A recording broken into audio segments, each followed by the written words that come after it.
Thank you a lot for your feedback.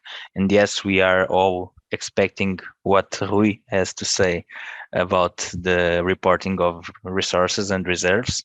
But talking about a little bit about Rui, so you hold the master's degree in geology from Porto University, right, in Portugal, and you are an exploration geologist experienced in technical aspects of mineral exploration, from project generation to advanced drilling programs. And I know you already worked with a lot of minerals and types of mineralizations. In it's your background that it's so valuable for what you will say today to us. So you are also recognized as a European geologist, and you are also part of the Portuguese Geologists Association, right? So today we will have the pleasure to hear you talking about classifications of mineral resources and reserves, and what are the differences and reporting standards. So thank you, Rui, and it's yours.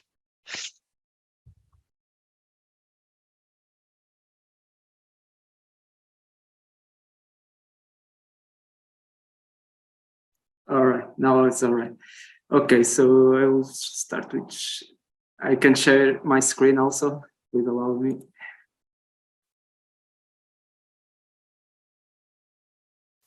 All right.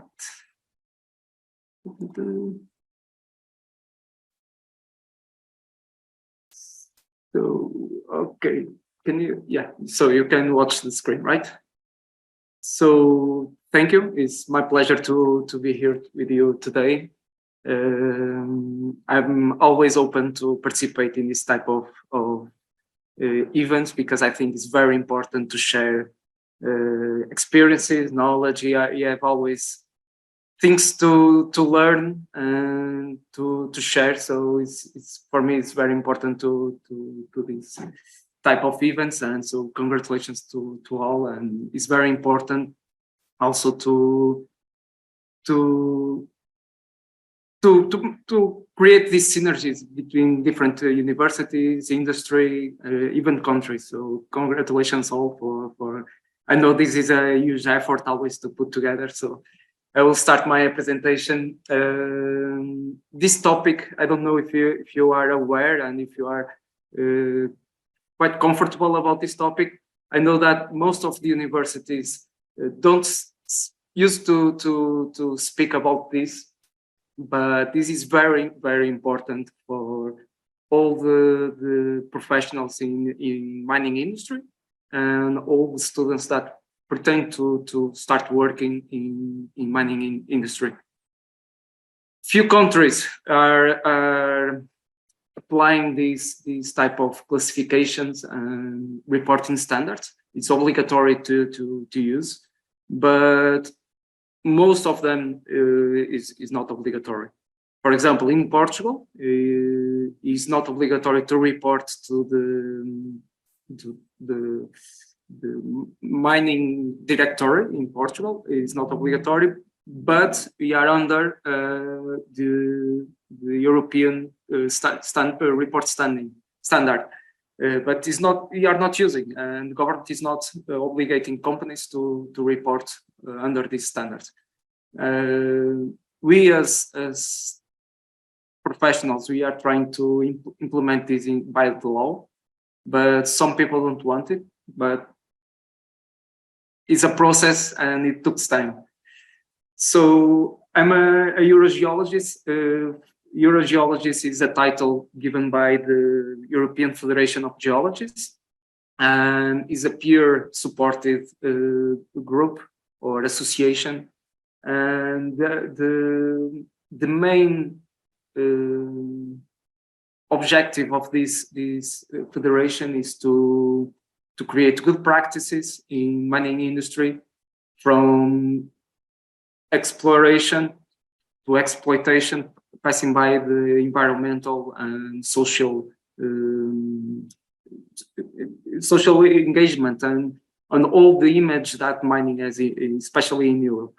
So it's a peer supported group, and it's very important. If you are interested, just follow in the social networks, because it's creating and it's doing a good path all over the geological sectors. So, starting my presentation, why reporting standards? Why this is important? Why this started?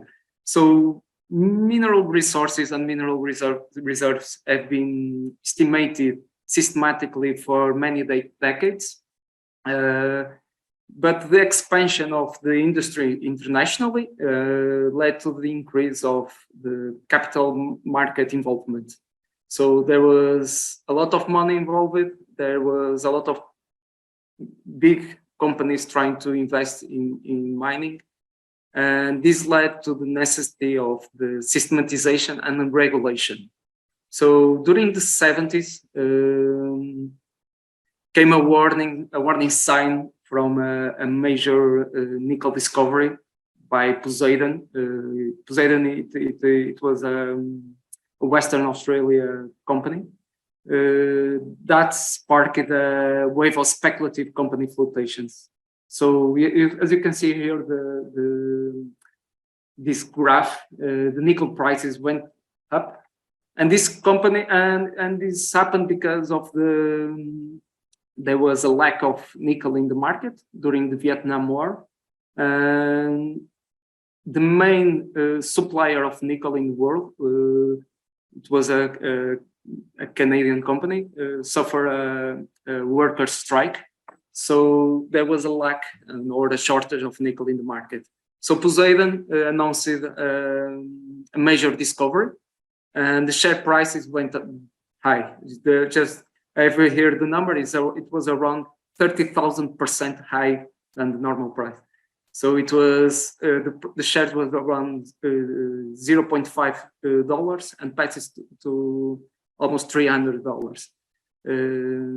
So it creates a huge speculative situation, and by the time the Poseidon start producing nickel, the prices went down, and the grade was not so good as they reported, and this was not sustainable to maintain the company, and the company fall.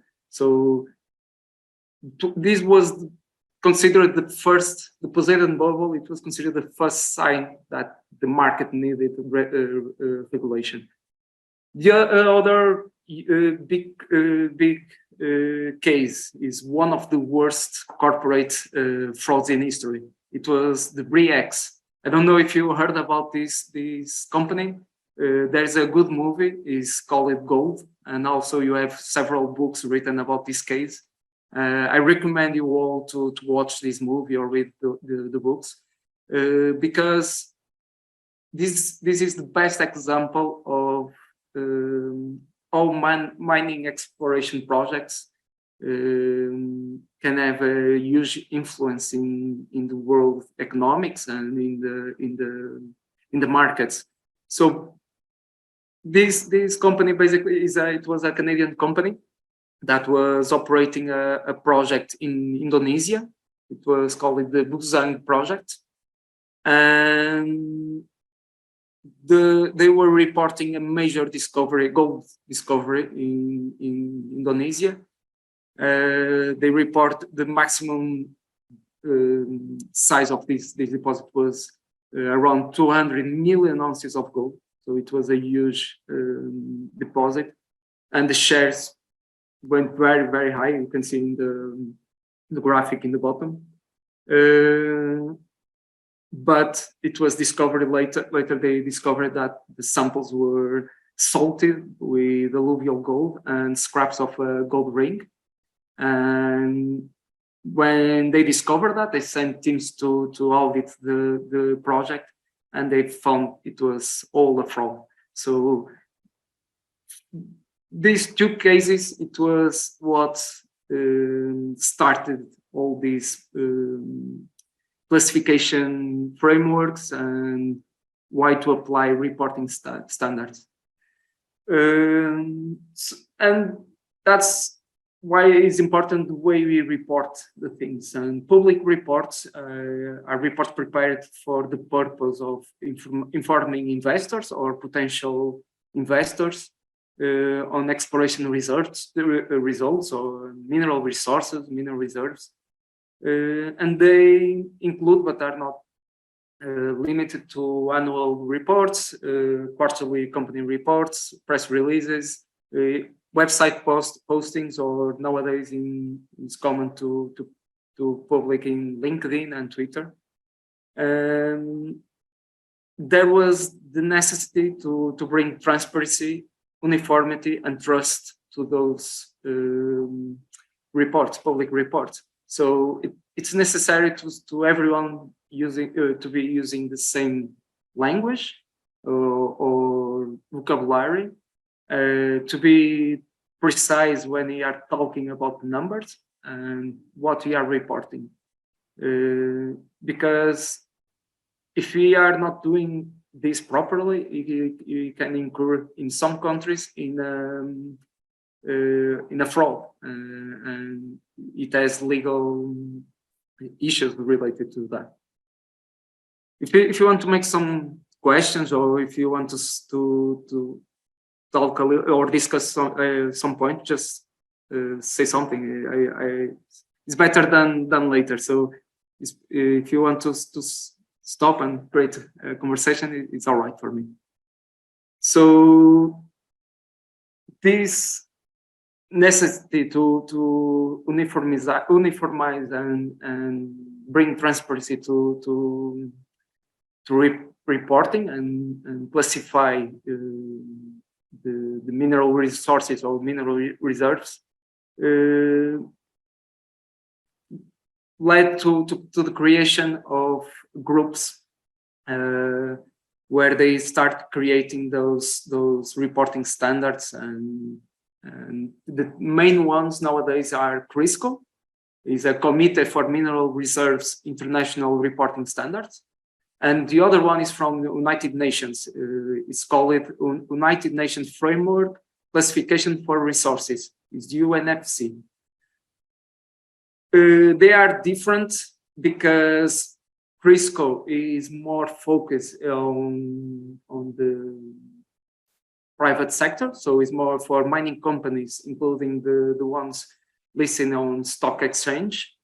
And the United Nations can be used for companies, but it's more focused for countries, companies, financial institutions, or NGOs. And there's few things that not comply with the stock exchange markets. There are advantages, there are disadvantages using one or another. I will explain in detail each one, but nowadays the two main international classifications framework are CRISCO and United Nations. So starting with CRISCO. CRISCO was formed in '94 by the Council of Mining and Metallurgical Institutes. It was a group of representatives of organizations that were responsible for developing mineral reporting codes and guidelines. And then the CRISCO was become a strategical partner of International Council of Mining and Metals. These are institutions that regulates the markets and the geological or mining sector. And CRISCO is an advisory body without legal authority, so it's just advisories. They can't obligate countries or institution to use those standards. The main aim is to promote the best practice in the international public reporting of mineral exploration results, mineral resources, and mineral reserves. And those are the three main points of CRISCO: is the promotion of best practices, quantify, qualify, and categorize mineral resources and reserves. I will show you them the diagram. And prepare and execute these classifications by a competent person, and those standards obligate to the person that writes these reports obligatory has to be a competent person, and this competent person has to sign a document saying that is certified and is competent to do this job, and is putting all the responsibility of what is written there in his hands. And this is very important and change a little bit the way the things are or were done in the past and nowadays. So the members of the CRISCO, it's a little bit all over the world. This is the actual figure of the members. Each country or continent has their own code or standards, but they are almost all the same, because CRISCO creates like a main structure, and then the countries change in some points. But for example, if I'm in Europe and I'm using the PERCS standards, my report will be accepted in Australia because or can be accepted because the way we report is very similar, and the idea of CRISCO is create here like a synergy and a similarity between the codes. So the main mining countries, they are part of this committee. I will mention like 3 here. Is the PERC, is the European one. The JORC is from the Australasia, and in Canada you have the SIM, but usually is mentioned as NI 43101. I mentioned these ones because usually if you read the public reports in the stock markets, they mention those codes. Then the main stock markets are from Canada, Australia, and Frankfurt. So if you search for exploration companies, most of them, they report in these codes. And if you go to the CRISCO website, I have the links in the bottom at the end of the presentation. You have templates of the PERC code, and then you have links for JORC or the other ones. And they have templates, and everything is pretty well explained, and it is very easy to write these reports. So I will not go in detail what CRISCO consider important for a reporting standard, but I will focus in this scheme. Why? Because this is what I want to share with you, and what I think is more important to have in your mind is the difference between exploration results, mineral resources, and mineral reserves. Usually there's a big confusion between these words, but they are very different. And we as geologists and as technicians, you have the responsibility to use the right words. It's very confusing. There is a lot of mistakes in LinkedIn, in few public reports, and even especially in national reports or documents. Sometimes there's confusion in this. So CRISCO consider this 2-axis scheme or diagram. In one axis is the geological knowledge. So from the top to the bottom, there's an increase in the geological knowledge, and in the bottom, in the X, is the modifying factors. And what are the modifying factors? Modifying factors, it's all the considerations used to convert a mineral resource to a mineral reserve. And these include laws or the legal part, environmental, infrastructures necessary to open a mine, the social license to operate, governmental factors, all the things that can that are not geology or the more technical part of the deposit, but is more related to open an operation or become the deposit commercially exploited.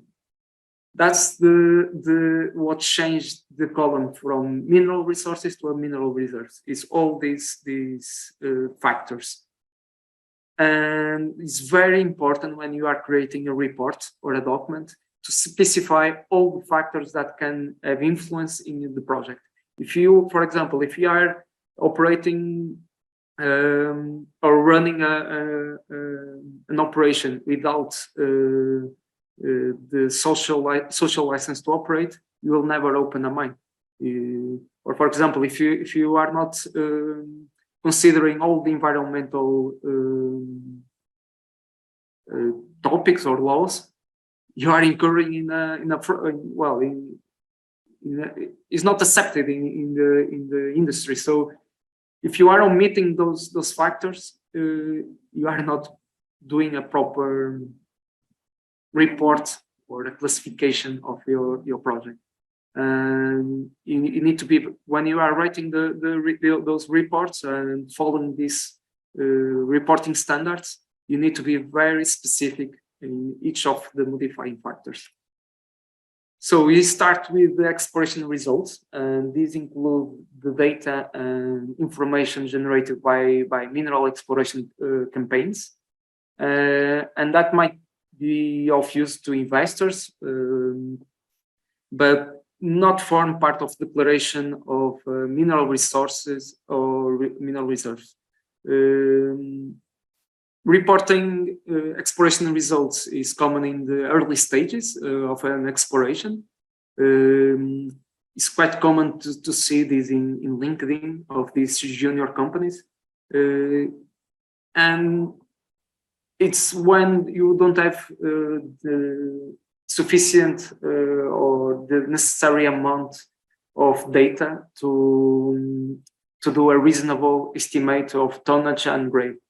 So these include, for example, when people report the discovery of outcrops, or just when you are reporting a single drill hole intercept or a geophysical survey, this must be called exploration results.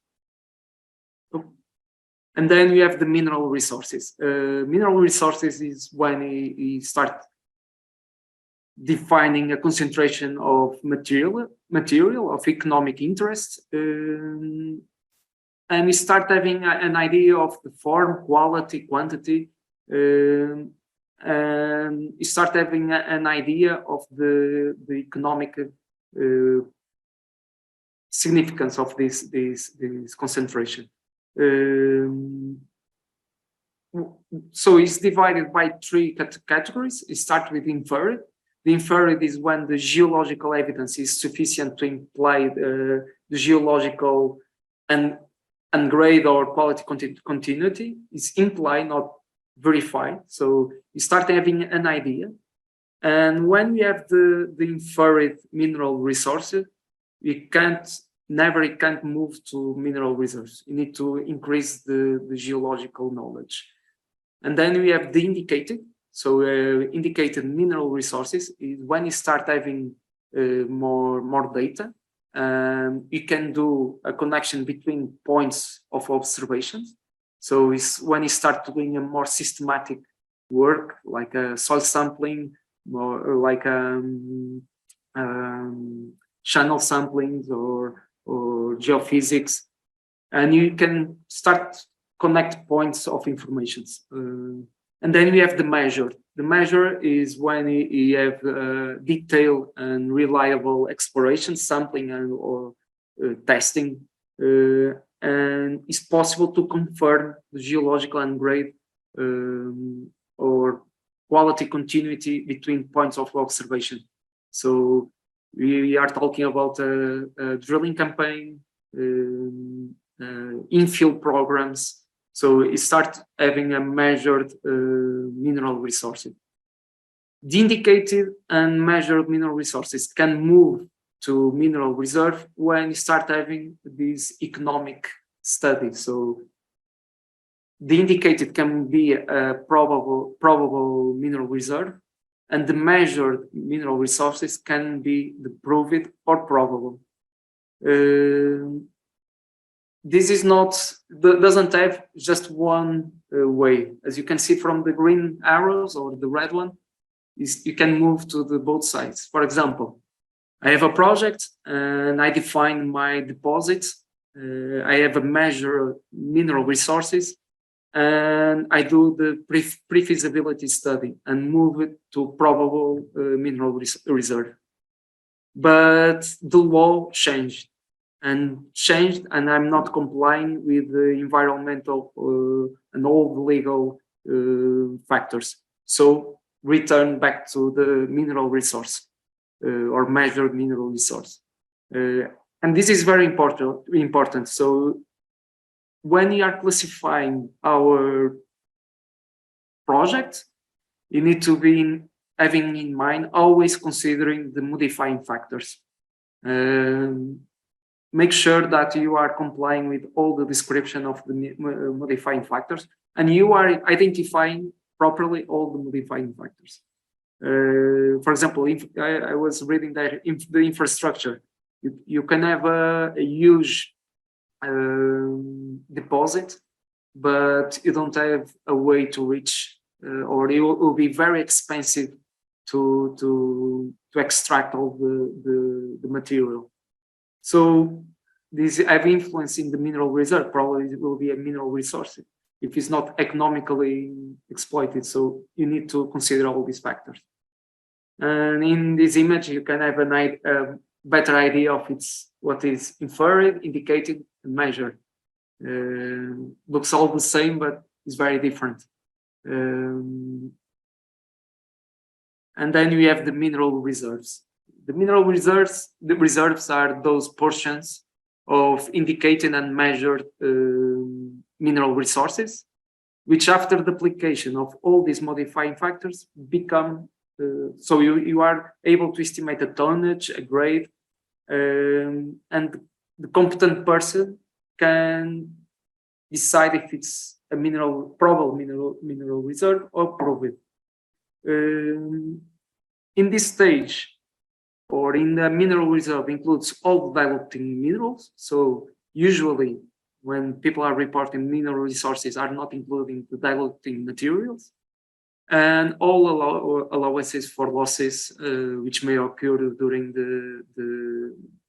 the mining work or the exploitation work. And this basically is defining during the studies of the pre-feasibility and the feasibility level.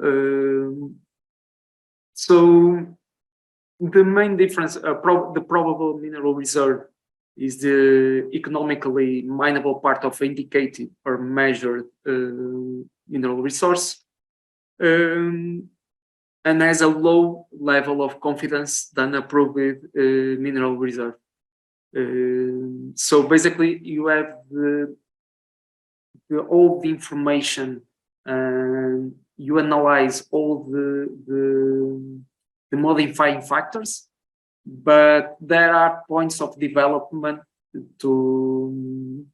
of the deposit. So, and usually this is defined by the modifying factors and the geological knowledge. And then in the proved mineral reserve, so you have an idea and a degree of confidence in the modifying factors. This is the highest confidence category for reserve estimate.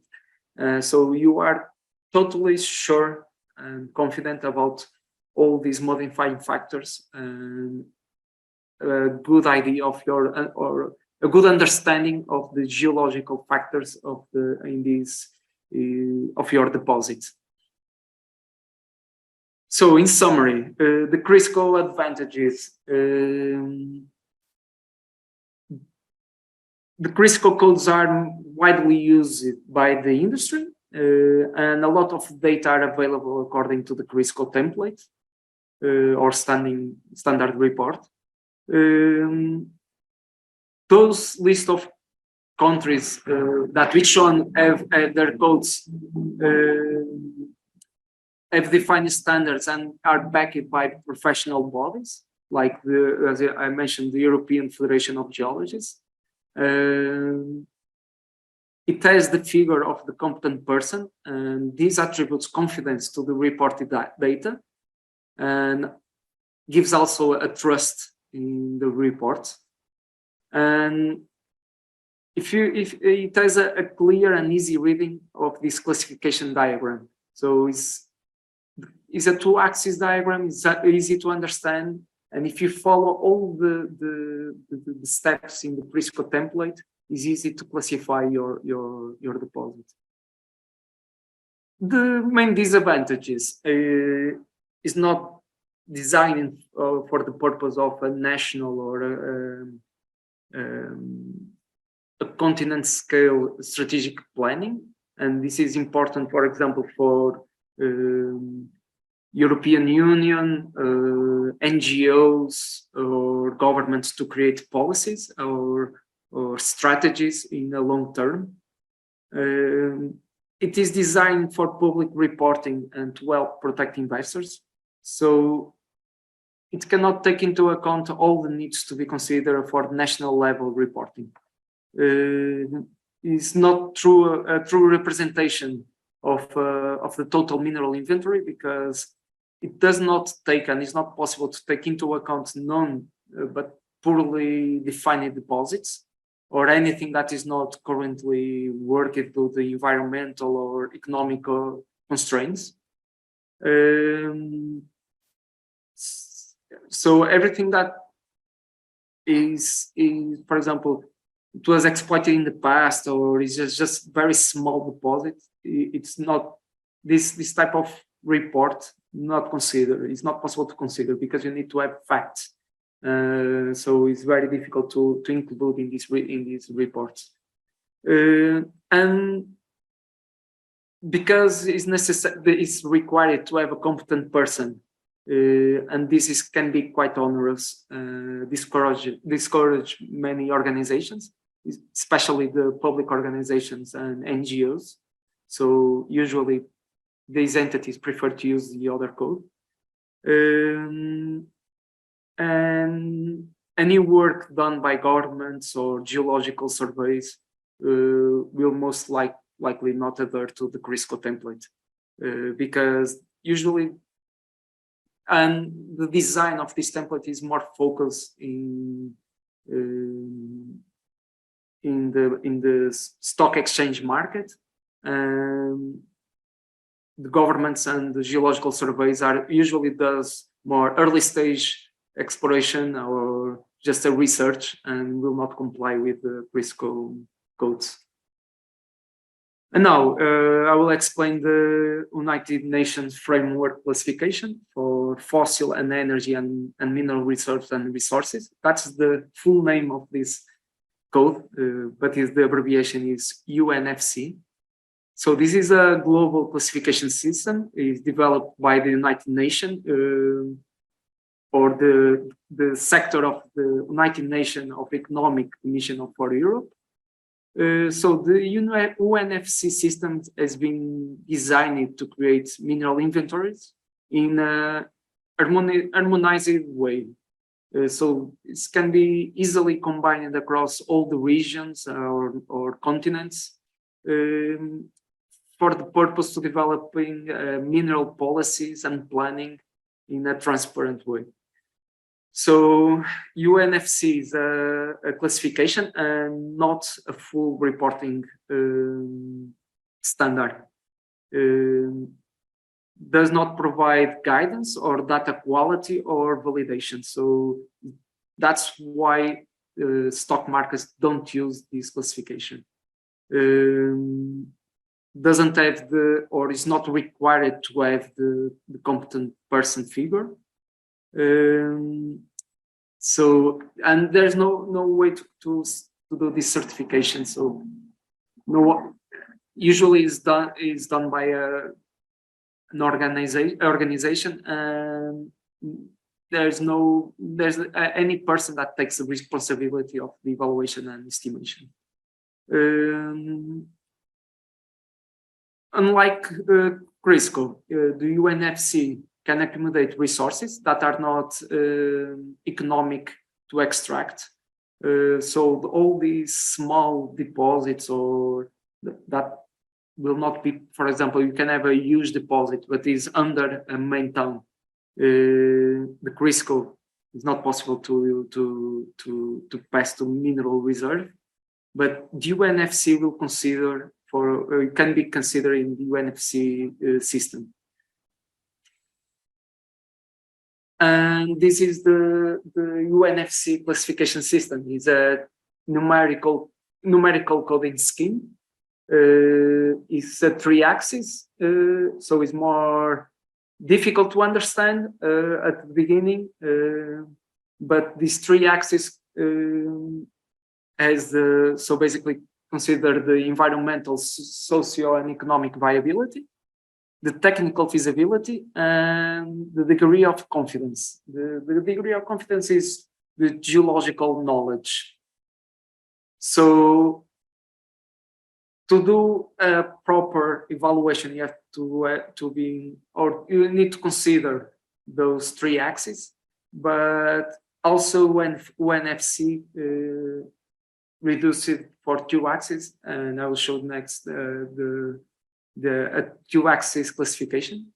But here I just want to show you, for example, explain a little bit this graph. But basically, the lower the number, the better. So in the blue, you have the exploration results. In red, you have the not economically project or is not economically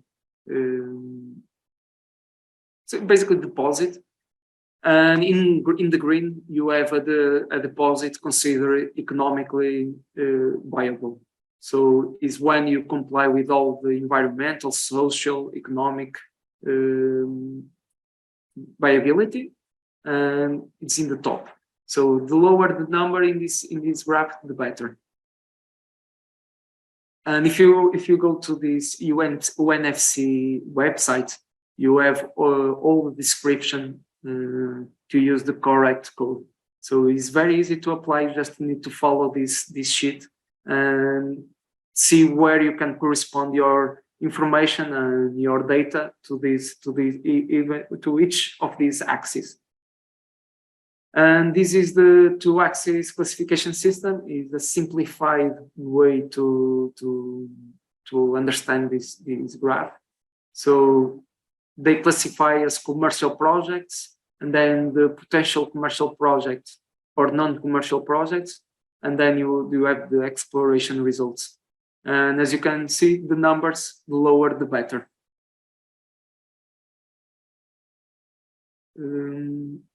So the advantages of using this system, classification system. It's easy to compare a wide range of commodities using this code, including minerals. You can apply to petroleum, renewable energy sources, water, uranium. So you can apply this code or classification system to a very wide type of commodities. Is designed for national and continental scale reporting. So, for example, in the case of Europe, European Commission can use this and uses this classification system to evaluate the mineral potentiality in Europe. Can accumulate uneconomic or undiscovered resources. It's not possible to do that with Crisco, and with UNFC consider all these uneconomic or undiscovered resources, including early stage exploration, research works, and this can give a full picture of mineral stocks in a country or a continent. This entity, UNFC, the United Nations, creates a bridging document to connect or to transform a CRISCO report in a UNFC or vice versa. And some countries are applying that. For example, Hungary, Finland, Ukraine, Romania. I know there's another ones like Norway. They are using these bridging documents to create like a national richness in mineral resources. So this is very, very important to countries and governments start applying and starting to have a good idea of their well, the minerals they have in the country. And this is very important to create policies that goes or meets the expectations of our future needs. So, for example, in Europe, we are looking or trying to reach meet the CO2 or the decarbonization and the Green Deal, but we don't have a correct idea of our minerals inside Europe. So we are saying, or European Commission are saying that we'll stop buying minerals from China or from African countries that doesn't follow all the environmental and humanitarian laws and rights, especially humanitarian rights, but we don't have a general idea of our richness in minerals, resources and reserves. So it's very important to start doing this work. So UNFC classification is backed by United Nations, and this is an organization international recognized, so gives us a huge support. Is not required a competent person, because when UNFC is not a certifying body like European Federation of Geologists or the IMM. So this can be an advantage because it's more readily assessed by geological surveys and organizations. It's not just a disadvantage. Talking about the disadvantages, UNFC is a classification and not a full reporting standard. So it provides no guidance or no data quality or validation or on methods or formats of reporting. Does not have the principles of a standard and is not recognized as market security authorities. So all the companies listed in stock markets can't use this system. Many companies do not report data to NFC, and their data will need to be bridged across using the document that I mentioned. And sometimes it's not possible to do this bridging. The three-axis approach is quite complicated, and sometimes it's not easy to classify basically in this three-axis system. And then the bridging document from CRISCO to NFC is not always a one-to-one association, because, for example, in UNFC system, there's they don't consider the word reserve. So sometimes can be quite sketchy to classify our deposits or projects. And here in this image, I'm showing you the bridging between CRISCO and UNFC. So this document, or these tables are stated in the UNFC's website. They have a document where they explain in detail how to do this connection.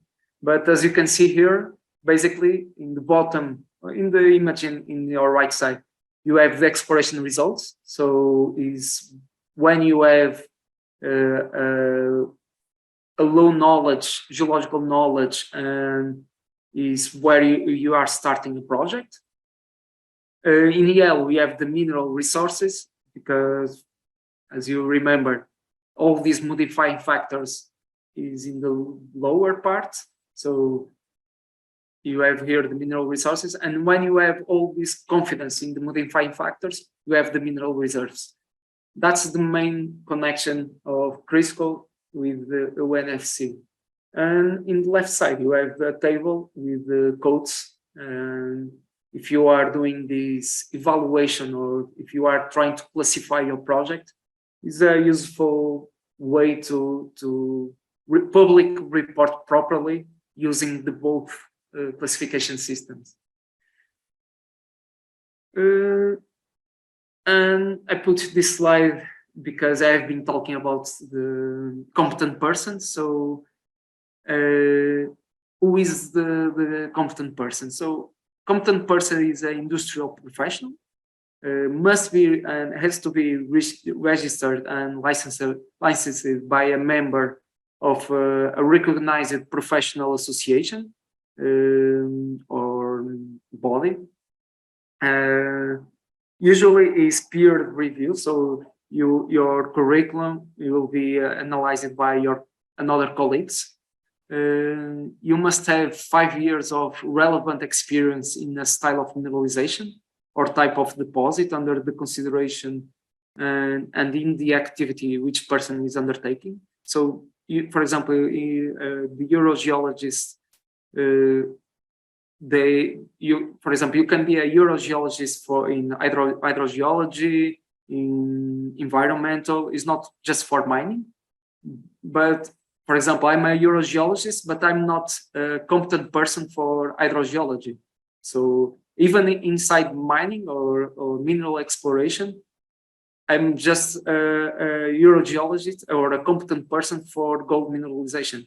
And inside gold mineralizations, I consider myself, and my colleagues will consider myself, in hydrothermal systems. So it has also in this recognition, it has also a self-evaluation, and we need to be very ethical in the way we are doing that. The competent person, by signing a report, takes full responsibility for its content. So false statements will always be a breach of the code of ethics or code of conduct of the professional organization, and you can be kicked out of this organization. So you need to, when you are creating a report and signing, you have taken the full responsibility of the content. And you need to meet all this code of ethics and follow the standard reporting codes. In the case of the European Federation of Geologists, it's accepted by all the Crisco standards because, for example, me as a EurGeologist, I can use or I can write a report under the Chile standard codes or reporting standard, because the Crisco have these entities like the European Federation of Geologists, and they recognize themselves as a certified body. So in conclusion, classification systems of mineral resources and mineral reserves have 3 main principles: the materiality, so all relevant information for a reason and balanced judgment; transparency, so you need to be clear in the information that we are reporting, and the transparency brings trust in what you are reporting; and competency. So the people that are reporting or doing a public report of a mineral project must be a qualified and experienced person. There's several reports being bringing to public by people with no experience. This is still happening nowadays, and this should not be possible because we are giving false information and it can create a speculative market. I will did just a resume, but I will mention because some things I repeat. It's a repetition, but I will focus in the last 2 points. So, in resume, Crisco is usually is focused in a short and medium term planning, and UNFC usually is for a long term planning. The main differences of these classification systems, usually people and depends for what we are working for, but is which of classification should I use? If you are working for a listed company or for the stock market, you should use Crisco because it's more solid and more meets the expectation of the market. If you are doing a work for more a national or a continental scale evaluation, you should use the United Nations framework. There's, as you saw, there's advantages and disadvantages in each one, but based in your knowledge and your confidence, you should do this evaluation. And an important thing I forgot to mention, when you are doing these reports, is not just one person work. You should bring all the colleagues that help and it's very important to make questions to the geologists that did the sampling to make sure they follow all the procedures, and bring all the colleagues, even engineers or biologists, to understand properly the data that you have. So it's usually one person signing the document, but is a work done by a team. And this is very important. And it's here where you can see, or you will notice if the work was or the report was properly done or not. So it's very important. This thing is just bring all people together, create the report, and make questions to people who collect the samples, who treat the data. For example, when you are talking about geochemical data, understand all the steps, because it's very important to have trust in your data. So you have here some references in the United Nations website. You have all these documents, tables. They have a clear explanation of the classification. In Crisco website, you have the template, a lot of links. I didn't put here too many links, because if you go to the Crisco website, you have there several resources. In the European Federation of Geologists, you can find several documents, conferences, workshops. Can be very useful to you if you are interested in follow these topics. And I put here just one paper, but for me, I think is the clearest paper. It's very easy to read. It's very short. It's focused more in the European setting, but because you have the PERC system reporting standard, but make a small history of why these reporting standards appear, why the necessity of following these classification systems, and if you are working in mining industry, you should read this paper. And that's it. Thank you so much. And if you have any question, if you want to reach me, you can reach me by LinkedIn. Usually I try to reply everyone as soon as possible, but feel free to contact me. Also, if you go to the EuroGeologist platform, you also have my information there. So feel free to contact. Okay, Rui, thank you very much. As I expected, it was a very interesting presentation, mainly because, I'm in mining industry for not a long time, but for a couple of years, and we already worked together. And you talked about some things that I was not aware. So it's important.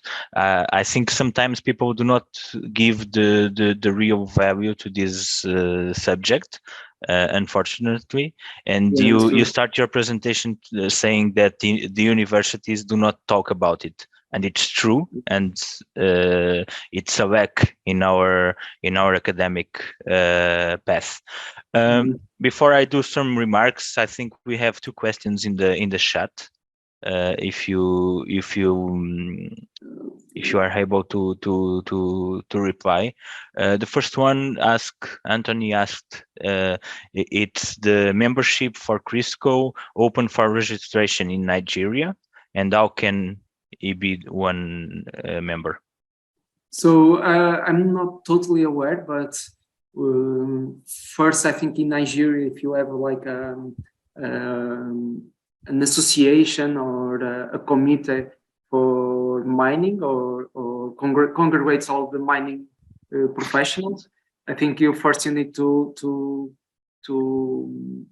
create this organization and then look for the standard reporting standard that exists and create your own standing report and then apply. But I'm not sure how it creates. It's international body, but I think it is basically starts with a member. For example, in Portugal, the Portuguese Association of Geologists is not part of Crisco because it's part of European Federation of Geologists. So I'm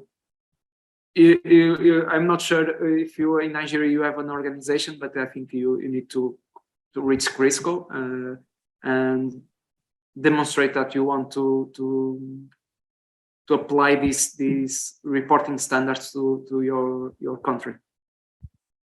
But I'm not sure how the registration process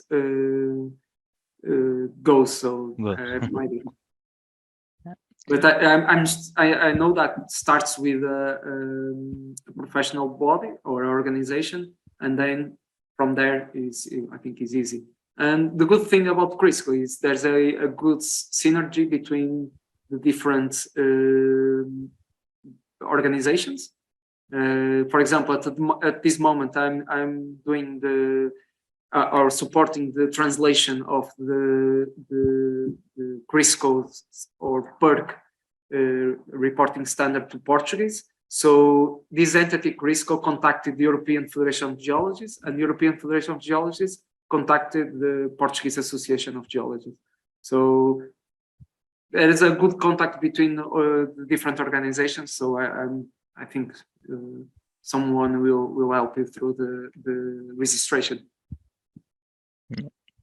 Thank you, Rui.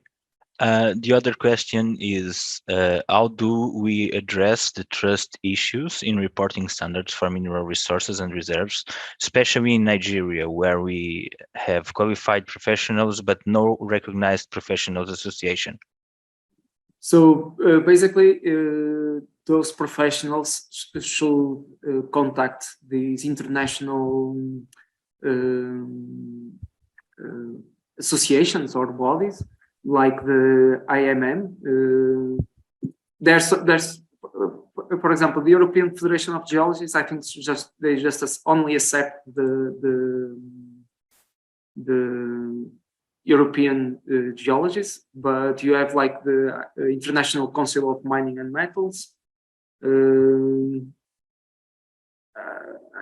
I'm trying to remember. I think the Australian organization they accepted all global professionals. So the best way to go is to contact one of these organizations. So I think basically they are certified bodies And from there, with this title, you are considered a competent person. So you need to contact maybe the organization in Canada, Australia. I'm trying to think another one, but those are the biggest ones. And from there, you are considered a competent person. And another thing is to do due diligence. So, for example, if you read a report and you have doubts about the things are reported, just give a look to the geological setting, start looking for another companies that they have reports following those standards. I try to compare the data and the way they report it. The most important thing is to see if they follow the reporting standards, and then just try to compare and do the due diligence to the data. Okay, thank you, Rui. If we don't have any more questions, I would like to do some final remarks about this topic. And you talked in your not last slide, but one of the last slides about transparency and competence. And for me, this is the pillars of mining industry. And it's very important, not only about economics, but about social impact, about environmental impact, and all of this together. And you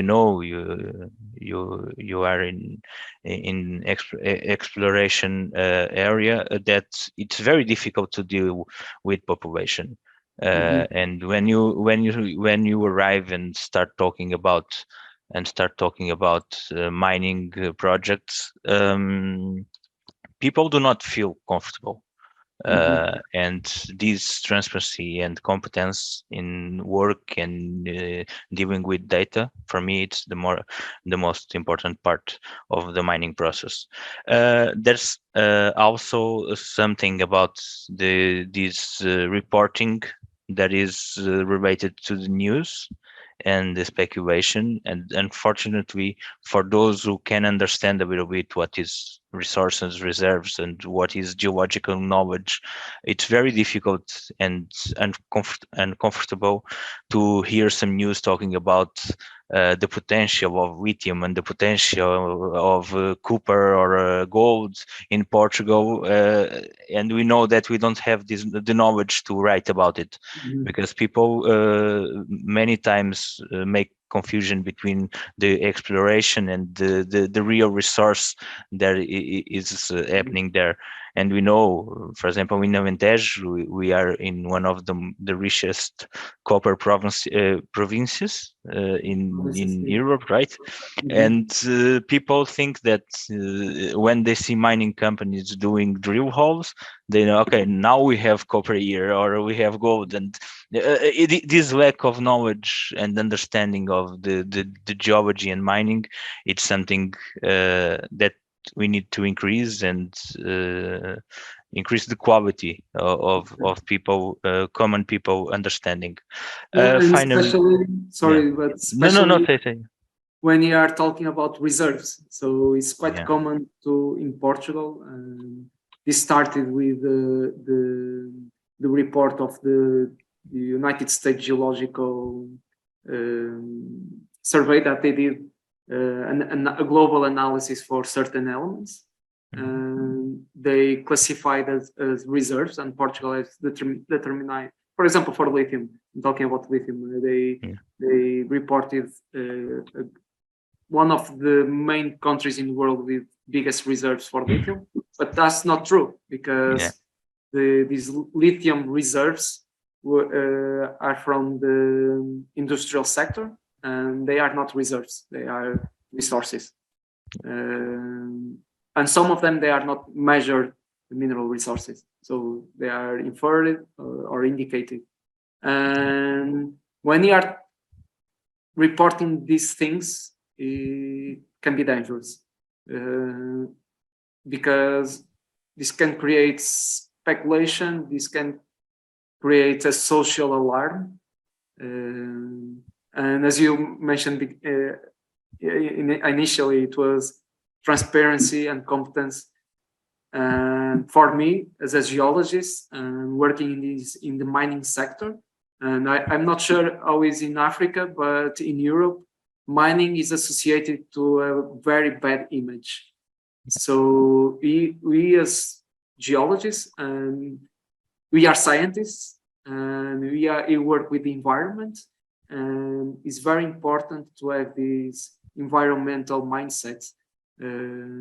So apart the good technical work or scientific geological work, we also have the responsibility to do a good work in terms of environment and social work, and also to have this economic responsibility when you are classifying things, because it's quite common to see companies and professionals committing mistakes. Sometimes they are innocent mistakes, and this can happen to everyone, but you have this responsibility. So you need to be very careful when, and big entities like here in Portugal reporting reserves when they are not reserves is a very it's delicate. Yeah, very delicate, and they are not aware of what they are talking about. So it's important to talk and discuss and bring this to the university, especially in the master's degrees, and train people to those words. It's like the word exploration and exploitation. Exactly. In Portugal, there's one word almost for the both. And when people tend to mix exploration and exploitation, so that, and it's our responsibility as professionals to clarify professionals, colleagues, media, and politicians. So it's our responsibility. It's true, and then unfortunately in the media, you can have more time to talk about sometimes not the truth about these sensitive and polemic topics.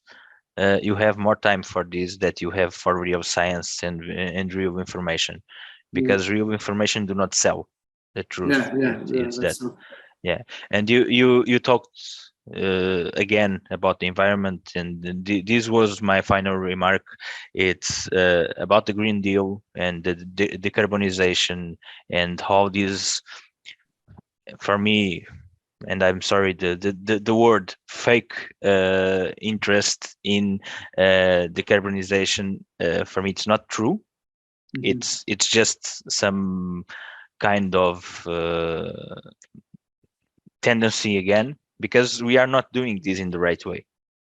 The concepts are right, they are real, and the concern is real, but the way that we are doing it's not the best one, because we are settling all the and now I'm talking about Europe, but United States the same. We are settling all the strategy based on something that do not exist. We are looking and running for new technologies to substitute the fuel by batteries and by electric energy, but we are counting on resources and reserves that we don't have, and we don't have the knowledge to talk about it, to make this strategy. We are counting on countries in other continents, in Africa, in Asia, in places that do not have the same conditions that we have, don't have the same policies, and we are creating situations that will increase the difference between the quality of life in Europe and in Africa. And this is something very, very sensitive. That is all our policies and our strategy for the next 50 years are based on something that do not exist. That is resources in Europe. Definitely. No, that's true. And sometimes when you see in television politicians and people with a huge responsibility talking about setting targets for 2025, 2030 is not real, because as you know, any mining project took 10 years to develop. To open a mine depends of the type of the deposit, but it's not easy to open a mine.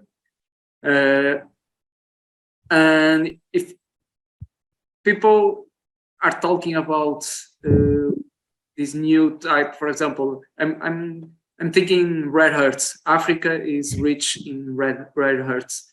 I was in Angola working in a project for rare earths, and if you need to follow, it's obligatory to follow all these environment modifying factors: legal, environmental, social. It took 10 years to develop a mine, or okay, less 5 to 10 years. Yeah. There's just one way to meet these expectations: is not consider these modifying factors, and this is not fair. It's not fair for the countries those companies are working.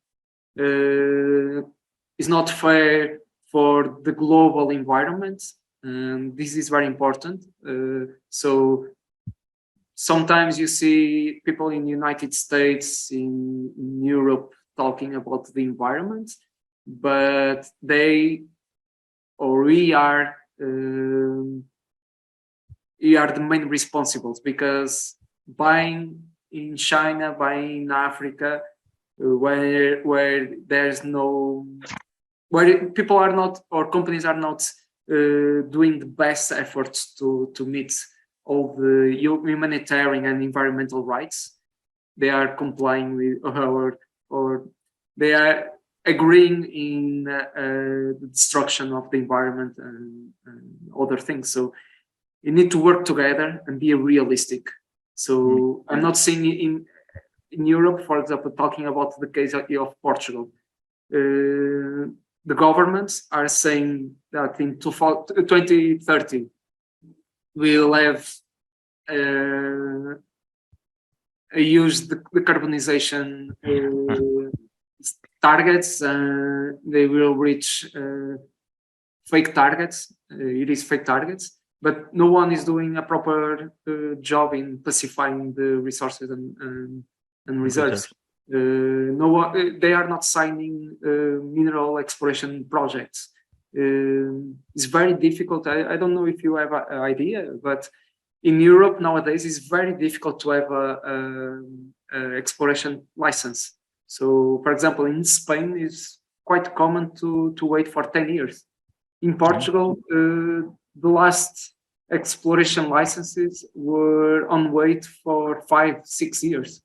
It's too long. When exploration works took like 3, 4, 5 years, then you have a stage of feasibility and planning, and it involves several people. And to do a proper work, you need time, and you don't have this time. Saying in 2030 we'll have, I don't know, but 10% of the minerals that you consume will be European. That's not true. It's not possible. So you need to work together globally. You need to work together with another countries, another continents, but you need to bring these good practices to these countries. For example, I'm thinking in cobalt, saying, "Oh, we'll not consume cobalt from RDC." No, we are not doing anything in the world to, or at least, as I know, there's a project in Sweden, but it's far away to meet the amount of resources that, or material that you need. So you need to help RDC. You need to put effort in good practices in countries like RDC and change. And you need to work together globally, not creating these, for example, saying from a native, for example, the impact that we'll have in RDC will be tremendous if we start buying or close all the source from RDC. What will happen to the people that used to of course, what is going on there is very bad. But for example, if the main producer of a certain mineral is from Nigeria, and suddenly Europe say, "Oh, we'll stop buying this mineral from Nigeria," it will create a crisis. So it's not correct. So we need to work together. It can still buy to Nigeria, but you need to create good practices and be transparent in the way the things are done in Nigeria, following the environmental rules, following the humanitarian rights, paying the right amount of money.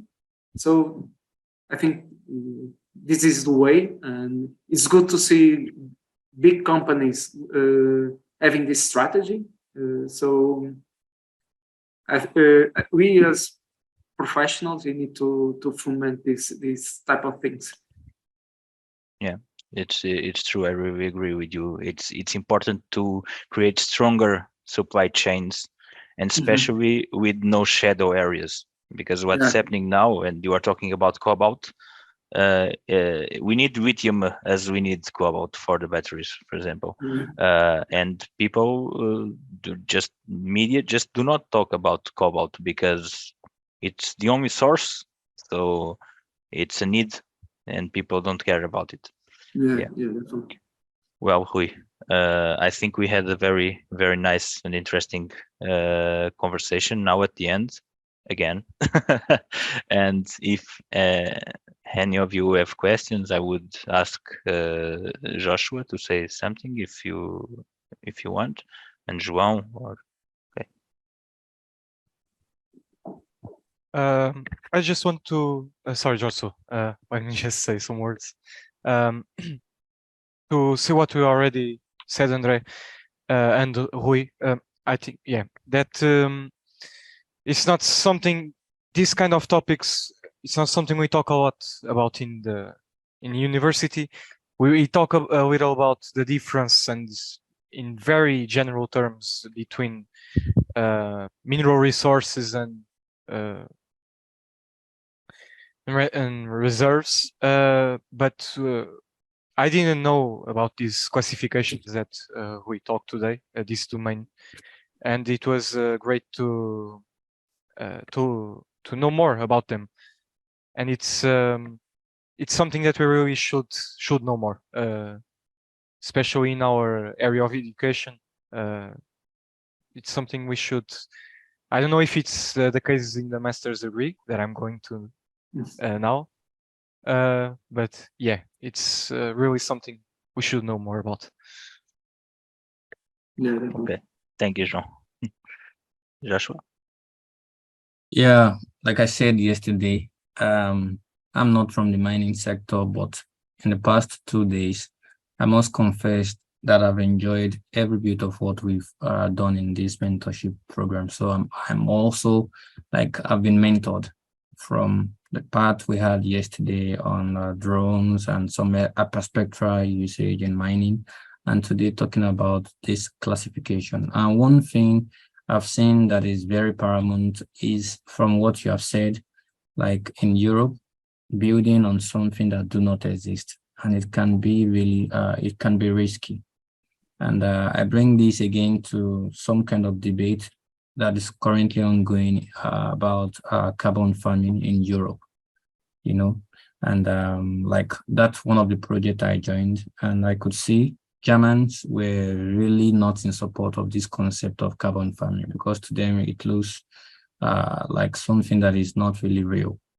And something similar again in this aspect of mining. And one thing that keeps coming to my mind is the fact that the world is a global village, you know, and the fact that a resources is domiciled in your area shouldn't deprive other people of having access to that kind of resources. But for you to have access to these resources, then this concept is important. What we have learned today is important. So most times we will not hear things like this everywhere because of the kind of the nature of the leaders we have, the nature of the people we have is much more of exploitation, to exploit people of the resources and leave them impoverished. So, but it's a good idea that we've learned today, because we usually believe that the future of every sector lies in the hand of the young people. So whatever is going to be the future of mining lies in the hands of young people that are here, who in no time would be, let's say, like I used to make this kind of fun with Sanchez, that I know one day throughout my days in Europe, I couldn't visit Portugal. But I said one day, I know you may be, let's say, an important mining expert in Portugal, and you can send me an invitation to come. It would be a nice thing. So the future lies in what we are doing right now. And I want to appreciate Rui for the manner to which you took the seminar today. It was in a way that even the dullest of the dullest would really pick something home. Like I said, my profession is not basically into mining, but today I've learned a lot. And some of these things I've learned are what I will put into practice. And I want to also encourage people that are here and to tell them that this is the right way to go. So, like I said, you have an experience about some projects you've carried out in Angola. And so that gives a broader perspective about the distribution of resources globally. So just imagine if you were restricted to Portugal, or you were restricted to Europe. So we miss out of a lot of things that could be useful, not just for Africa, but also for Portugal. But the balance comes in when we are doing things in the right way, following all these procedures you have laid down, ensuring that the rules for the countries where the resources are domiciled are respected, ensuring that the dues are paid, ensuring that things are done the right way. And this is the right way to go. Currently, if you notice what is going on in Africa, we have series of coup, in most parts, like the western part of Africa. And this is as a result of some of these things that we're saying. Some of the countries, the Western countries, are trying to gain dominance of the resources of the country, leaving the people impoverished. The people are suffering. And so the people now, they have this kind of awakened consciousness that, no, we can't continue to live this way. So if things had been done in the right way, right now, we would even find ourselves in that kind of situation. So I know many people would take the kind of topic we had today, like, oh, it's more of theory. Like I told Sanchez, everybody just wants something that has to do with software. How do we use drones? How do we use these? But this is one thing that if we don't get right, can lead to a global crisis. And lead to a global crisis that would then make even our profession difficult for us to practice. So this is really an interesting topic, and I want to appreciate the organization that partnered with us, NGE in Portugal. And I know we will still have a lot of things around this, because this is not the end. We still have more, and I trust the leadership of my friend Sanchez. I believe he is going to do more in this regard, because this is his field, the field of mining. And I keep encouraging everyone that we are open to more collaborations. And I'm currently in the UX, but if there is anything again that could bring me to Europe, it's something I would really appreciate. So thank you. Thank you, Joshua, for your words.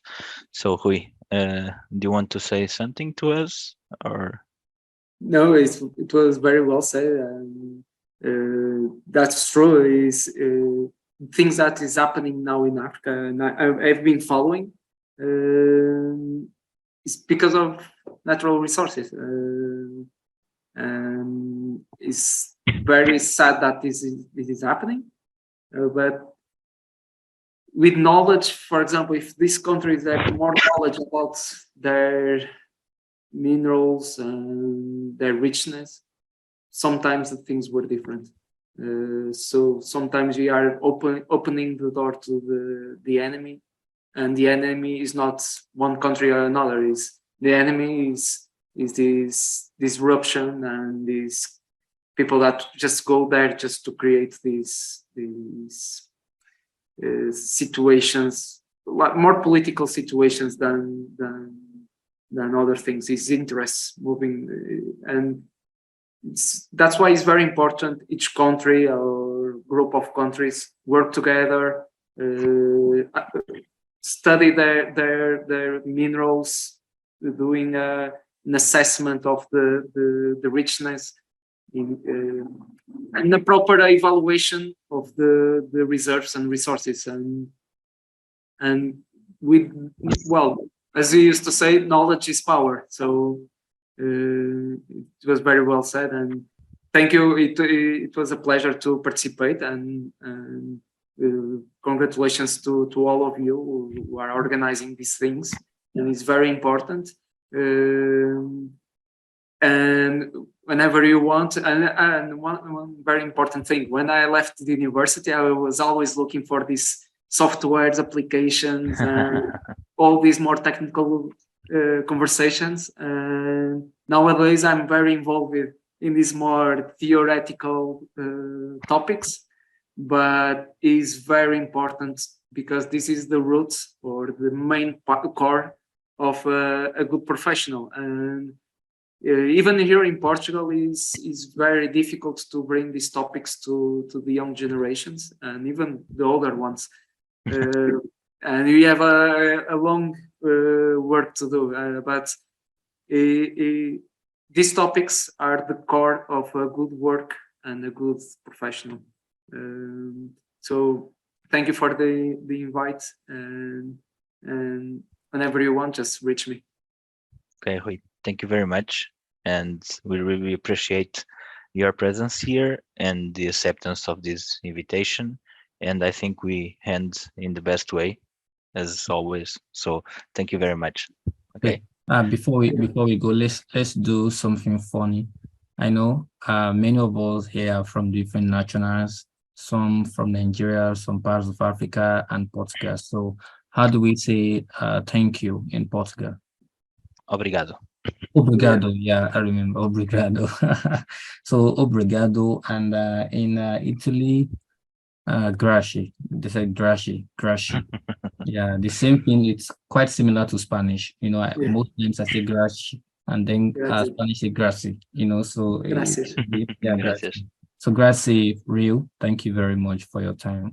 Thank you, Jao, and big thanks, Sanchez. Jumoke, thank you very much from Nigeria. Thank you for creating time to be here with us. Okay. Bye So, bye. Bye bye. Bye. See you next Ciao. time. Ciao. Bye. Ciao. Bye. Thank you. Yeah.